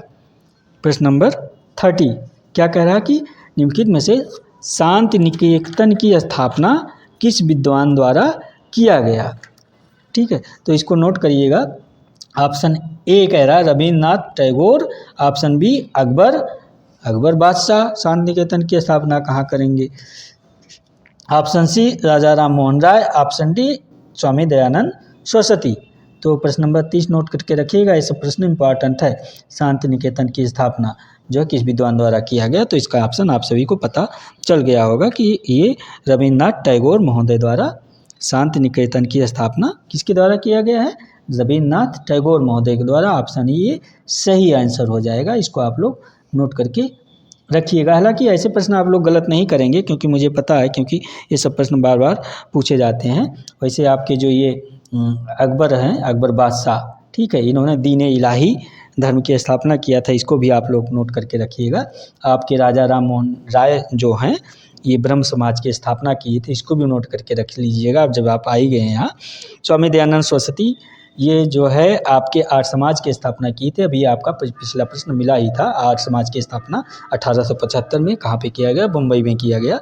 ठीक है। तो ये देखिए सभी के सभी प्रश्न इम्पॉर्टेंट है, आप लोग ध्यान दीजिएगा इतना। आइए देखते हैं अगला प्रश्न क्या है आपका। प्रश्न में एक एक ऑप्शन का विस्तार कर दूं, लेकिन क्या है ना फ्रेंड, समय बहुत लग जाएगा, 1 घंटे में आपका क्लास कवर करना चाहते हैं, तो और सोचते हैं अधिक से अधिक प्रश्न हो जाए, क्योंकि आप सभी का एग्ज़ाम जो है, परीक्षा का डेट आ गया है, एग्ज़ाम सर पे है, तो इस हिसाब से, तो इसलिए लेकिन फिर भी कोशिश करता हूँ कि आप लोगों को विस्तार से बता दूँ ताकि आप लोग भूलें ना। तो प्रश्न नंबर 31 क्या कह रहा है? ध्यान दीजिए। प्रश्न नंबर 31 ये कह रहा है भारतीय मौसम विज्ञान संस्थान कहाँ पर स्थित है? भारतीय मौसम विज्ञान संस्थान कहाँ पर स्थित है? तो option A Kolkata, option B Nagpur, option C New Delhi, option D Lucknow. तो आप लोग फटाफट बताइए इसका आंसर कि भारतीय मौसम विज्ञान संस्थान कहाँ पर स्थित है? तो ये आपका नई दिल्ली में स्थित है। आपका आंसर हो जाएगा ऑप्शन सी, नई दिल्ली में स्थित है। ठीक है, ये लोग आप ये सब प्रश्न पढ़ के जाइएगा, गलत ना होने पाए आपका। जबकि आपका ये क्या है, कोलकाता में क्या स्थित है, आप लोग ध्यान दीजिएगा। ये कोलकाता में भी तो कुछ स्थित होगा। आपका भारतीय रासायनिक जीव विज्ञान संस्थान कोलकाता में स्थित है। और नागपुर में क्या स्थित है, आप लोग ये भी ध्यान दीजिएगा। नागपुर में आपका राष्ट्रीय पर्यावरण अभियांत्रिकी अनुसंधान स्थित है, ये नागपुर में। ठीक है, और आपका ये लखनऊ बचा, तो लखनऊ में तो कुछ ना स्थित होगा। औद्योगिक विश्व विज्ञान अनुसंधान संस्थान लखनऊ में अवस्थित है।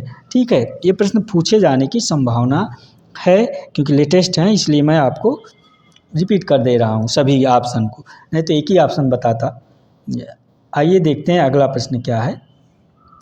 प्रश्न नंबर 32 आपका क्या कह रहा है, ये प्रश्न नंबर 32 ये कह रहा है निम्नलिखित में से दी गोल्डन, ये क्या है, दी गोल्डन पुस्तक है।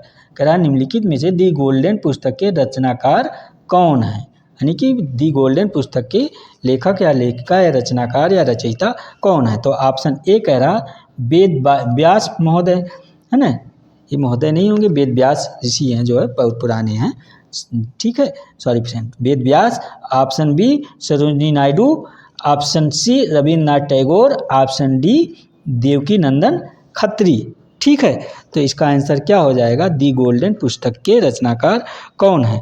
तो इसका आंसर आप सभी में से काफ़ी मित्रों को पता भी होगा कि दी गोल्डन पुस्तक के जो रचनाकार हैं आपकी, ऑप्शन बी इसका सही उत्तर हो जाएगा, सरोजिनी नायडू। ये आप लोग नोट करके रखिएगा, सरोजिनी नायडू। सरोजिनी नायडू मैडम के बारे में आप सब जान ही रहे हैं, ये भारत की कोकिला भी कही जाती हैं, सरोजिनी नायडू मैडम कही जाती हैं, तो इसको आप लोग ध्यान दीजिएगा। और अगला ऑप्शन जो है देवकी नंदन खत्री हैं, ये क्या है, ऑप्शन डी, ये नोट करिए। देवकी नंदन खत्री का चंद्रकांता जो है बहुत प्रसिद्ध रहा है। चंद्रकांता एक सीरियल आता है था, आप लोग बचपन में देखे भी होंगे, मैं तो नहीं देखा हूँ फिलहाल, लेकिन काफ़ी चर्चित रहा चंद्रकांता। ठीक है, और आपके ये रविन्द्रनाथ टैगोर जो हैं, ये गीतांजलि के रचयिता हैं, इसको भी आप लोग ध्यान दीजिएगा, नोट कर लीजिएगा। रविन्द्रनाथ टैगोर गीतांजलि के रचयिता हैं। और इनका एक और है द गार्डन, और इसमें दी गोल्डन और द गार्डन में आप लोग कंफ्यूज मत होइएगा।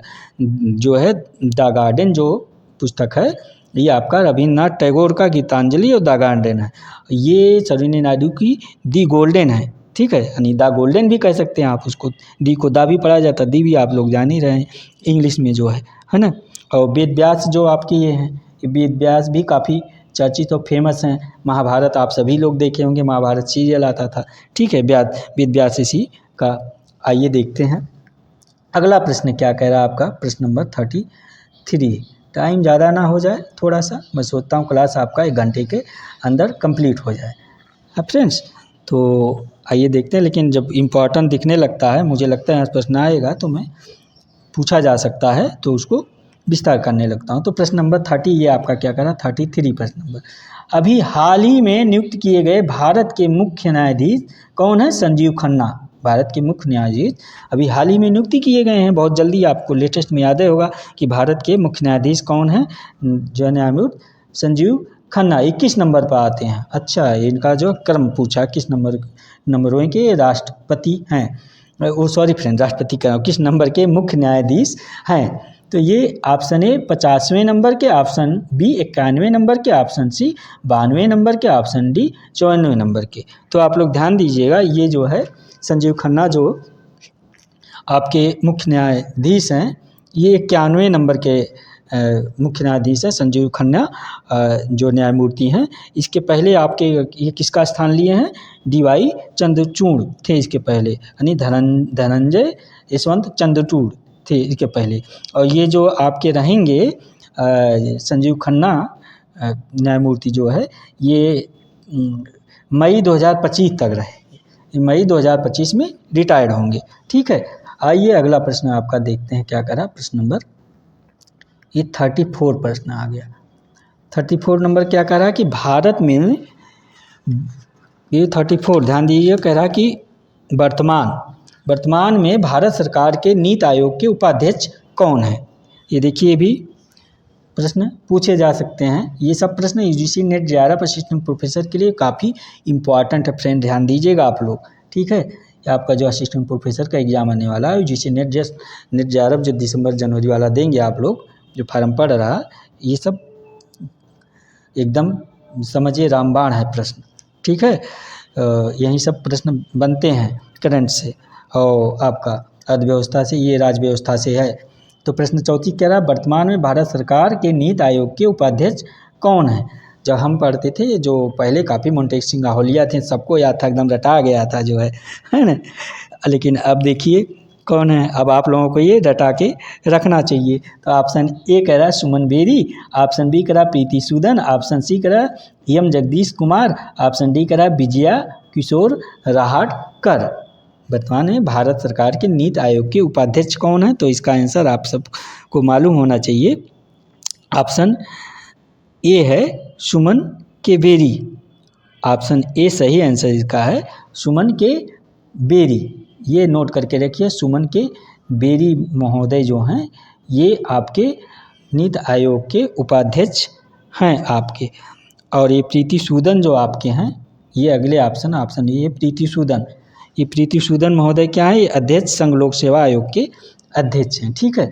ऑप्शन सी जो आपका है ये कौन है, ऑप्शन सी आपका एम जगदीश कुमार, ये प्रोफेसर हैं एम जगदीश कुमार, ये क्या हैं, ये आपके अध्यक्ष विश्वविद्यालय अनुदान आयोग यानी कि यूजीसी के अध्यक्ष आपके एम जगदीश कुमार महोदय हैं, ये प्रोफेसर हैं, ठीक है। और आपके जो ये विजया किशोर राहटकर हैं, ऑप्शन डी जो हैं ये विजया किशोर राहटकर, ये क्या हैं, ये अध्यक्ष राष्ट्रीय महिला आयोग की अध्यक्ष हैं। कौन, विजया किशोर राहटकर मैडम होंगी ये संभवतः, वैसे मैं क्लियर नहीं हूँ मैं इसका जो है अध्यक्ष राष्ट्रीय महिला आयोग की विजया किशोर राहटकर संभवतः महिला ही होंगी मैडम, लेकिन आप लोग क्लियर कर लीजिएगा, मुझे क्लियर नहीं है, ठीक है। अगला प्रश्न आपका क्या है देखते हैं, 35 प्रश्न, ये क्या कह रहा है, निम्नलिखित में से वर्तमान में भारत का केंद्रीय प्रदूषण नियंत्रण बोर्ड यानी कि CPCB का अध्यक्ष कौन है।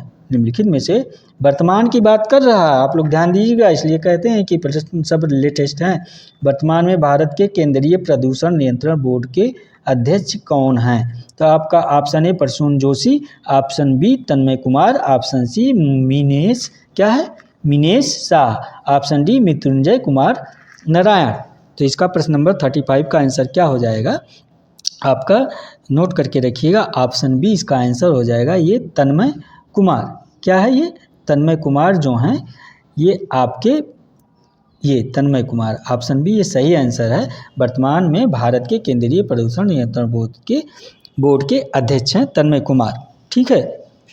और आपके ये जो मनीष शाह हैं, ऑप्शन सी नोट करिएगा, मनीष शाह ये क्या है वर्तमान में, ये आपके अध्यक्ष हैं राष्ट्रीय डेयरी विकास बोर्ड के अध्यक्ष मनीष शाह। और ये जो आपके मृत्युंजय कुमार नारायण हैं, ये ऑप्शन डी मृत्युंजय कुमार नारायण, ये भारत के महा रजिस्ट्रार एवं जनगणना आयुक्त हैं। वर्तमान में मृत्युंजय कुमार नारायण जो है भारत के महा रजिस्ट्रार एवं जनगणना आयुक्त हैं। और आपके ये जो बचे प्रसून जोशी, ये कौन है आपके, ये प्रसून जोशी। तो प्रसून जोशी अभी आप देख ही लिए अध्यक्ष केंद्रीय फिल्म प्रमाण बोर्ड के अध्यक्ष हैं आपके, ठीक है। ये प्रसून जोशी आपके जो हैं ऑप्शन ए जो दिया है, आप लोग नोट कर लीजिएगा इसको, क्योंकि ये प्रश्न पूछे जा सकते हैं, अध्यक्ष केंद्रीय फिल्म प्रमाण बोर्ड के, ठीक है। अगला प्रश्न आपका देखते हैं क्या, प्रश्न नंबर आइए 36, ये क्या कह रहा है आपका प्रश्न उत्तर नंबर 36, ये कह रहा है निम्नलिखित में से वर्तमान में संयुक्त राष्ट्र संघ यानी कि यूएनओ जिसको कहा जाता है यूएनओ, वर्तमान में संयुक्त राष्ट्र संघ का महासचिव किसे नियुक्त किया गया है, संयुक्त राष्ट्र संघ का महासचिव किसे नियुक्त किया गया है, ठीक है। तो ऑप्शन ए क्या कह रहा है, ऑप्शन ए ऑड्रे अजोले, नाम ध्यान दीजिएगा ऑड्रे अजोले। ऑप्शन बी कह रहा है डॉक्टर टेड्रोस एडानोम घेब्रेयेसस, क्या कह रहा है डॉक्टर टेड्रोस एडानोम घेब्रेयेसस। ठीक है। ऑप्शन सी कह रहा है एंटोनियो गुटेरेस, ऑप्शन डी कह रहा है अजय बंगा, ऑप्शन डी अजय बंगा। तो संयुक्त राष्ट्र संघ के वर्तमान महासचिव किसे नियुक्त किया गया है? तो option A Audrey Azoulay, option B doctor Tedros Adhanom Ghebreyesus, option C Antonio Guterres, option D Ajay Bagga. तो इसका प्रश्न नंबर 36 का आंसर क्या हो जाएगा? आप बताइएगा इसका आंसर। महानिदेशक यूनेस्को के कौन है? तो ऑप्शन ए हो जाएगा इसका, आड्रे अजोले हैं महानिदेशक यूनेस्को के। आपके जो है ये यूनेस्को का नहीं, ये सचिव पूछ रहा है ना, तो आपके जो सचिव हैं इसके कौन हैं? ये आपका महासचिव हैं यूनेस्को महासचिव किसे नियुक्त किया गया है? तो इसका आंसर ऑप्शन सी हो जाएगा आप लोग। एंटोनियो गुटेरेस को जो है संयुक्त राष्ट्र संघ का महासचिव नियुक्त किया गया, तो ऑप्शन सी इसका आंसर हो जाएगा। आप लोग नोट करके रखिएगा, कंफ्यूज मत होइएगा, क्योंकि ये सब करंट से रिलेटेड है, तो नाम ऐसा है थोड़ा सा कन्फ्यूजन पैदा कर देता है। ठीक है, आप लोग इसको ध्यान दीजिएगा।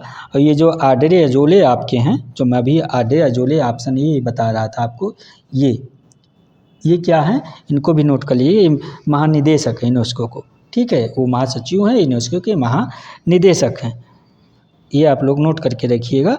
और ये जो डॉक्टर टेड्रोस एडनोम घेब्रेयेसस हैं आपके, ये महानिदेशक विश्व स्वास्थ्य संगठन यानी WHO के महानिदेशक हैं। ये आपके WHO के महानिदेशक हैं, ठीक है। और आपके ये जो अजय बंगा है, ये विश्व बैंक के अध्यक्ष हैं। ये अजय बंगा आपके वर्तमान में विश्व बैंक के अध्यक्ष हैं, ठीक है। तो आपका ये सभी ऑप्शन क्लियर हो गया होगा। अजय बंगा वर्तमान में विश्व बैंक के अध्यक्ष हैं। आइए अगला प्रश्न आपका देखते हैं, क्या प्रश्न नंबर 37 आपका क्या कह रहा है? प्रश्न नंबर 37 आपका क्या कह रहा है? कह रहा है निम्नलिखित में से प्रश्न उत्तर नंबर 37, देखें बहुत टाइम तो नहीं, ठीक है, अभी 1 घंटे के अंदर हम सोचते हैं आप सभी का प्रश्न कंप्लीट हो जाए, ताकि अधिक से अधिक प्रश्न कम समय में, क्योंकि आपके पास समय बहुत कम है। तो ये प्रश्न नंबर 37 क्या कह रहा है, ध्यान दीजिए आप लोग। निम्नलिखित में से कौन सा एक सही नहीं सुमेलित है? ये भी कह रहा है कौन सा एक सही नहीं सुमेलित है, पहचान कर सही उत्तर चुनिए, ठीक है। तो आपका ऑप्शन ए कह रहा मिलर, ऑप्शन ए मिलर ऊर्ध्व क्षैतिज की बात कर रहे हैं। ऑप्शन बी टानीज महोदय समुदाय और समिति की बात कर रहे हैं। ऑप्शन सी पार्क और बर्गेस सकारात्मक नकारात्मक की बात कर रहे हैं। ऑप्शन डी मैक्स वेबर आनुवांशिक संचयन की बात कर रहे हैं। तो इसका आंसर ऑप्शन डी हो जाएगा, आप लोग नोट करके रखिएगा, ठीक है, क्योंकि ऑप्शन डी हो जाएगा इसका आंसर, नोट कर लीजिएगा। ये ऑप्शन डी इसलिए होगा, आनुवांशिक की बात आपके मैक्स वेबर थोड़ी करते हैं यार, ये तो एंथोनी गिडेंस करते हैं, तो इसलिए कौन सा कह रहा ना सही नहीं सुमेलित है, तो ऑप्शन डी सही नहीं सुमेलित। ये मैक्स वेबर की जगह आप लोग नोट कर लीजिएगा, इसको मैक्स वेबर की जगह आपका कौन हो जाएगा, एंथोनी गिडेंस हो जाएंगे। आइए अगला प्रश्न देखते हैं आपका क्या है। प्रश्न नंबर 38 आपका क्या कह रहा है? 38 कह रहा है कि यह टिप्पणी किसने किया है कि समाज में प्रत्येक व्यक्ति की अपरिहार्य रूप से अपनी स्थिति होती है, इनमें से प्रत्येक परिस्थिति से एक भूमिका जुड़ी होती है। तो आपका option A Robert King Merton, option B Ralph Linton, option C Newcomb, option D Ogburn, ठीक है। प्रश्न 38 का आंसर क्या हो जाएगा, आप लोग बताइएगा। तो इसका आंसर आपका 38 का जो हो जाएगा ऑप्शन बी हो जाएगा। क्या हो जाएगा? राल्फ लिंटन महोदय इसका आंसर हो जाएगा। ये राल्फ लिंटन महोदय ये बातें करते हैं आपके, ऑप्शन बी नोट करके रखिएगा कि समाज में प्रत्येक व्यक्ति की अपरिहार्य रूप से अपनी परिस्थिति होती है, इनमें से प्रत्येक परिस्थिति से एक भूमिका जुड़ी होती है। ये परिस्थिति और भूमिका के बारे में मैंने इसे पिछली क्लास में काफ़ी विस्तार से पढ़ा रखा है, जो है पिछली क्लास में आप देखेंगे या देख लिए होंगे तो आपको खुद याद होगा कि आपके जो भूमिका शब्द का प्रयोग किसी विशेष परिस्थिति से संबंधित सांस्कृतिक प्रतिमान की समग्रता के लिए किया जाता है, और इस प्रकार भूमिका के अंतर्गत उन सभी आवृत्तियों को सामाजिक जो मूल्य होते हैं और जो व्यवहार में सम्मिलित करते हैं किसी विशेष परिस्थिति से संबंधित व्यक्ति या व्यक्तियों के द्वारा प्रदान किया जाता है, ठीक है। तो उम्मीद करता हूँ प्रश्न समझ में आ ही गया होगा आप सभी को। आइए अगला प्रश्न देखते हैं, क्योंकि समय का भी थोड़ा ध्यान रखना है। प्रश्न 39 कह रहा है कि निम्नलिखित में से किसने अंतः समूह और बाह्य समूह के बीच विभेद किया है। कौन कौन से समूह? अंतः समूह और बाह्य समूह के बीच विभेद किया है। कौन से? थिंकर ने। तो आपका ऑप्शन ए जॉर्ज सिमेल महोदय, ऑप्शन बी पैट्रिक सोरोकिन महोदय, ऑप्शन सी जॉर्ज समरन महोदय, ऑप्शन डी हर्बर्ट स्पेंसर महोदय। तो इसका आंसर क्या हो जाएगा? आप सब बताइए फटाफट इसका आंसर। तो इसका आंसर आपके WG समनर महोदय हो जाएंगे। ये जॉर्ज, ये WG समनर, ये ऑप्शन सी इसका सही आंसर हो जाएगा। नोट करके रखिए कौन सा आंसर सही है। ऑप्शन सी ये सही आंसर हो जाएगा। क्या है सही आंसर? WG समनर महोदय, क्योंकि WG समनर जो समनर और एक और सिंगर कैलर, ये ने समूह की प्रकृति और दृष्टिकोण से, प्रकृति के दृष्टिकोण के आधार पर मानव समूह के जो है 2 भागों में इन्होंने बांट रखा है जॉर्ज समनर ने। कौन कौन से भाग? एक अंतः समूह और दूसरा बाह्य समूह। तो अंतः समूह में कहते हैं हम जिसके सदस्य हैं, जिसके प्रति हमारा आत्मिक या मानसिक लगाव होता है, उन सदस्यों के बीच सहानुभूति होती है और उसमें हम की भावना पाई जाती है। इस समूह के लोगों के बीच एक घनिष्ठ संबंध अर्थात अगाध प्रेम पाया जाता है, मानसिक रूप से मतलब जुड़े होते हैं। ऐसे समूह को एकता के आधार पर हम लोग स्वजात केंद्रिता की भावना भी के नाम से भी जानते हैं। इसको अंतः समूह भी कहते हैं। ठीक है, अंतः समूह आप समझ गए होंगे। अब बाह्य समूह जो आपका दूसरा है, इन्होंने बताया है आपका ये बाह्य समूह। तो बाह्य समूह जो ये बता रहे हैं आपके, बाह्य समूह क्या है? ये हम कहते हैं कि जिसके हम सदस्य तो नहीं होते हैं, लेकिन बाहरी रूप से उसे हम जानते हैं। इस प्रकार समूह को हम ही एंड दे की मनोवैज्ञानिक भावना से देखते हैं। ठीक है, उम्मीद करता हूँ समझ गए होंगे ये प्रश्न भी आप सब, क्योंकि थोड़ा विस्तार करने का मतलब आपको बार बार वही समय याद दिलाता रहा। ठीक है, क्योंकि फ्रेंड्स मेरा सिस्टम थोड़ा ऐसा है ना, घंटे के ऊपर जब क्लास हो जाती है तो वो यूट्यूब पे लोड करने में थोड़ा दिक्कत करता है, क्योंकि मेरे सिस्टम बहुत अच्छे नहीं है। आप लोगों में बार बार बताता हूँ, लेकिन आप लोगों का प्यार और सहयोग है कि मैं एक क्लास लेकर जो है आता हूँ आप सभी के लिए। ठीक है, तो प्रश्न उत्तर नंबर 40 क्या कह रहा है, आइए देखते हैं। प्रश्न उत्तर नंबर 40, ध्यान दीजिएगा इस लोग प्रश्न को। निम्नलिखित में से किसने यह कहा है कि विवाह की जड़ें परिवार में है, ना कि परिवार की जड़ें विवाह में? ये किसकी अवधारणा है, किसका कथन है, पूछ रहा है। तो ऑप्शन ए किंग्सले डेविस महोदय, ऑप्शन बी JP मॉर्डॉक, यानी मॉर्डॉक लिखा JP मॉर्डॉक महोदय, ये वेस्टरमार्क महोदय है, option D Claude Levi Strauss महोदय। तो विवाह की जड़ें परिवार में है, ना कि परिवार की जड़ें विवाह में, ये किसकी कथन है? तो इसको आप लोग बताइएगा। तो ये आपके जो वेस्टरमार्क महोदय का है। ठीक है, ऑप्शन सी नोट करके रखिएगा, किसका है? वेस्टरमार्क महोदय का। ठीक है, ये प्रश्न जो है, ये कथन जो आपकी अवधारणा, ये पूछा जा चुका है। ये UGC नेट JRF में असिस्टेंट प्रोफेसर में ये प्रश्न आ चुका है। ठीक है, आप लोग ध्यान दीजिएगा, क्योंकि आपको वेस्टरमार्क जो हैं, इनकी जो एक बुक है, नोट कर लीजिएगा, the history of human marriage 1881, note कर लीजिएगा। क्या है? The history of human marriage 1881। तो इसी में कहे हैं कि विवाह एक, या इसी बुक में इन्होंने बता रखा है आपके वेस्टरमार्क महोदय ने, कि विवाह एक या अधिक पुरुषों का एक या अधिक स्त्रियों के साथ होने वाला वह संबंध है जिसे हम प्रथा या कानून के द्वारा स्वीकार करते हैं, जिसमें एक संगठन में आने वाले दोनों पक्षों एवं उनसे उत्पन्न बच्चों के अधिकार और कर्तव्यों का समावेश होता है, उनको स्वीकार्य होता है। ये उसी हिसाब से वेस्टरमार्क ने यही कहा कि एक जगह यह भी कहा उन्होंने कि विवाह की जड़ें परिवार में है, ना कि परिवार की जड़ें विवाह में। ठीक है, अगला प्रश्न देखते हैं आपका क्या है। अगला प्रश्न है, तारावाड़ एक प्रकार का क्या है? प्रश्न 41 क्या कह रहा है कि तारावाड़, ये ध्यान दीजिए, तारावाड़ एक प्रकार का क्या है? तो ऑप्शन ए कह रहा नातेदारी प्रयोग, ऑप्शन बी कह रहा आवास का नियम, ऑप्शन सी कह रहा विस्तारित परिवार, ऑप्शन डी कह रहा एक समुदाय। तारावाड़, तो इसका आंसर ऑप्शन सी हो जाएगा, एक विस्तारित परिवार है ये तारावाड़। आप लोग नोट करके रखिएगा, ये तारावाड़ एक विस्तारित परिवार है, इसमें कंफ्यूज मत होइएगा आप लोग। ठीक है, इसको नाम से, तारावाड़ नाम सुने तो कंफ्यूज हो गए ये कौन सा शब्द आ गया, क्योंकि तारावाड़ जो है केरल के जो मालाबार तट पर निवास करने वाले नायर जनजाति है। केरल में जो नायर जनजात पाई जाती है मालाबार तट पर, तो उन्हीं का जो ये मातृवर्षीय संयुक्त परिवार है, उसी को विस्तारपूर्वक विस्तारवार नाम से जाना जाता है। ठीक है, अगला प्रश्न आपका देखते हैं क्या है। प्रश्न नंबर ये कौन सा है आपका प्रश्न 42, प्रश्न नंबर 42 है। निम्नलिखित में से कौन सा एक सही नहीं सुमेलित है।